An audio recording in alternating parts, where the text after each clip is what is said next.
Hi everyone, it's Jan from Jannplansthings and welcome to my Plan With Me video for this week.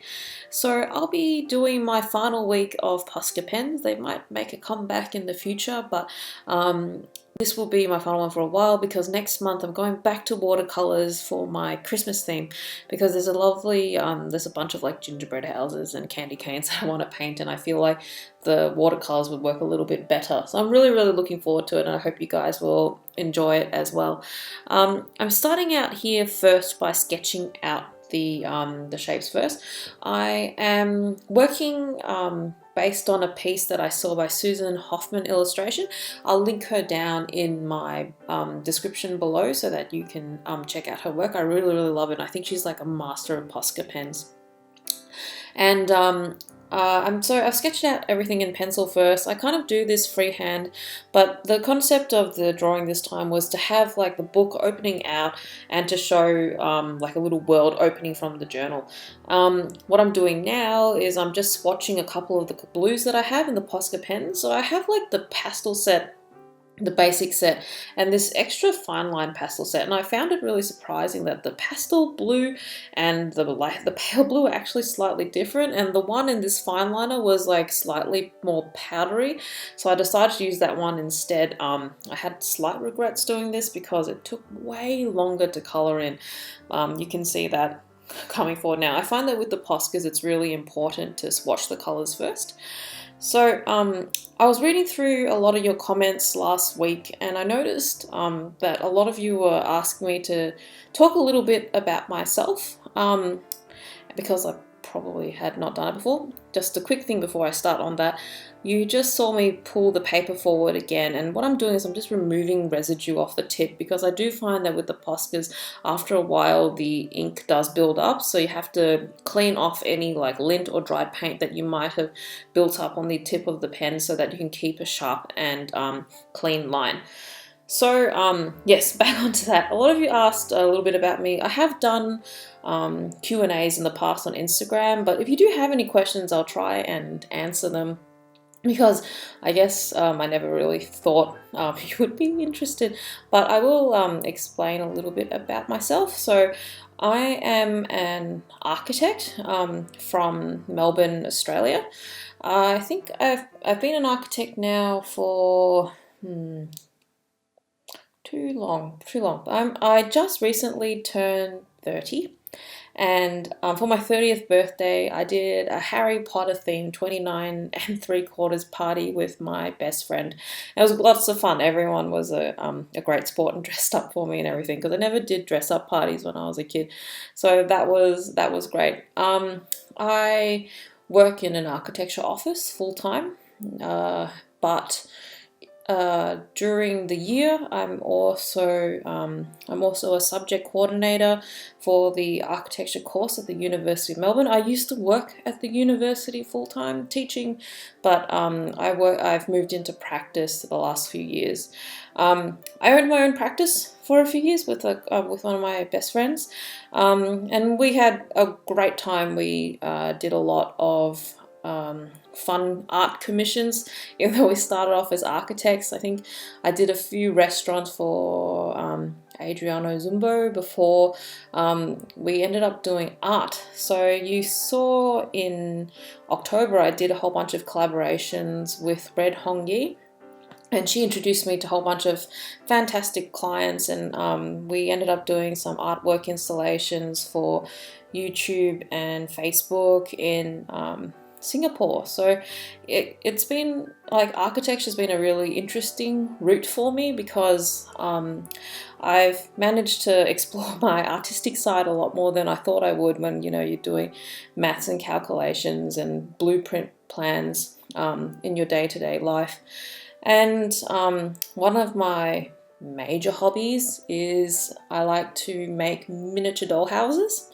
And I think this is one of the biggest things that I've learned when I've been pursuing artistic things, is that it's really important to do what you love and don't be shy of it either, because I guess when I was younger I was always really embarrassed of the fact that I like to collect little dolls and build little doll houses for them.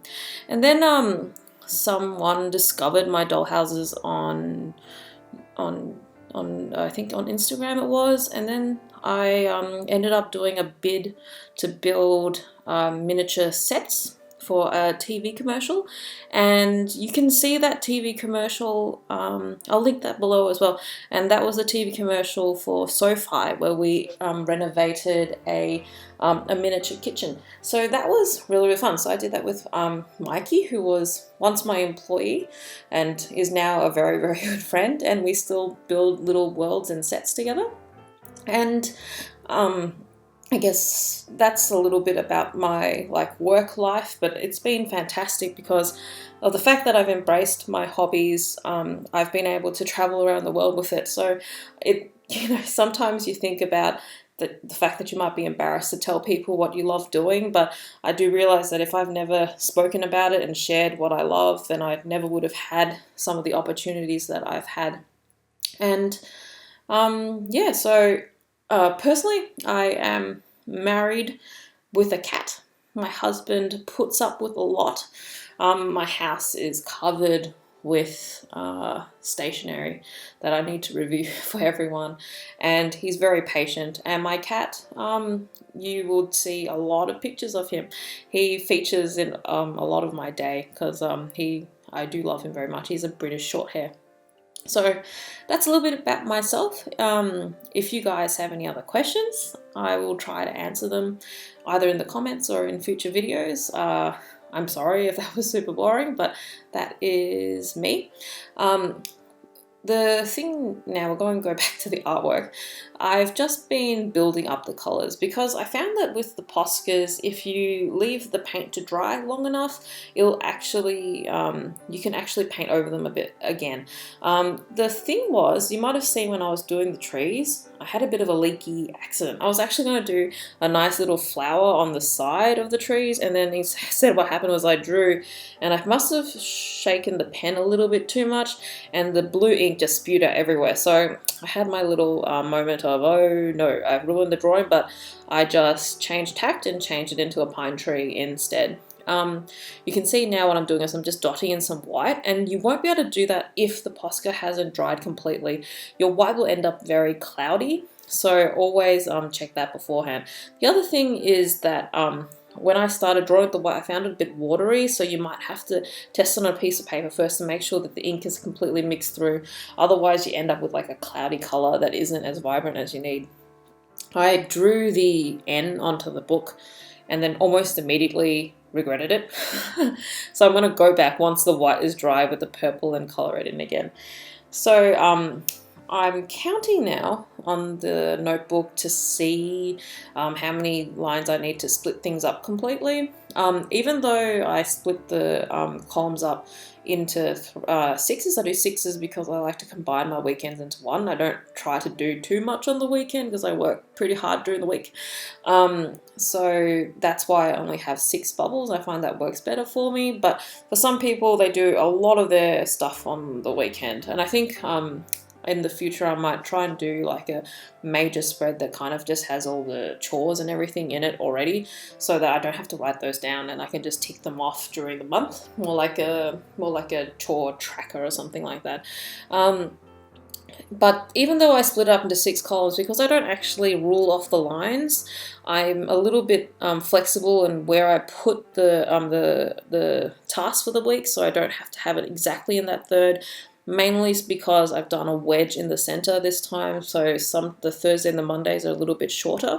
So that does give me a little bit of room to move around if I need to. So there's a couple of little details of the shots, and I really hope you enjoyed this video and enjoyed my Posca month. So if you have any other questions, please ask. I'll try to answer them as much as I can, and I look forward to chatting with you guys next time. Bye!